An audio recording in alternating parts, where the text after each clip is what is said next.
नमस्कार, जय जगन्नाथ, सुप्रभात।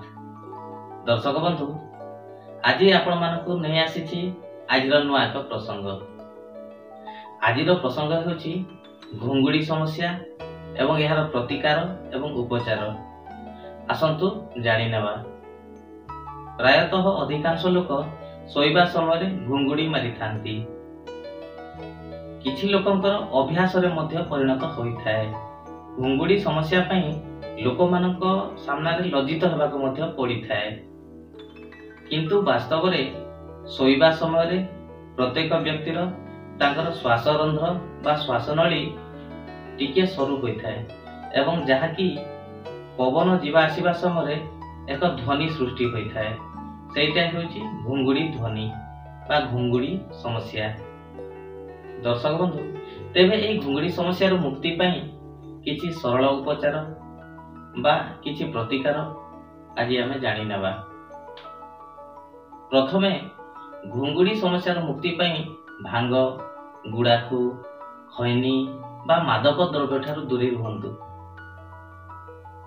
परवर्ती होछि धूम्रपान बा धूम्रपान ठारू दूरे रहंतु, जेपरि कि सिगारेट, बीड़ी, गंजेई एमिति धूम्रपान ठारू मध्य दूरे रहंतु। परवर्ती होछि तकियाटी को ध्यान रे रखंतु, जेमिति कि सेही तकियाटी 30 रु 35 डिग्री उच्च रे रहिथिबा आवश्यक। सेही 30 रु 35 डिग्री उच्च रे मुंड तकिया रखी सोइबा द्वारा मध्य घुंगुड़ी समस्या कम होइथाय। परवर्ती होछि सोइबार स्टाइल को बदलांतु।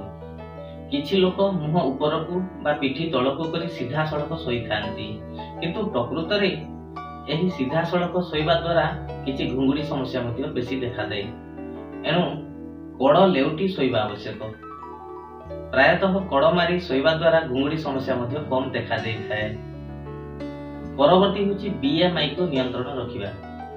आपण माने लक्ष्य रखिथिबे शारीरिक रूपे सामान्य टिके मोटा बा मोटा व्यक्ति माने प्रायतः अधिकांश घुंगुड़ी मारी थांती।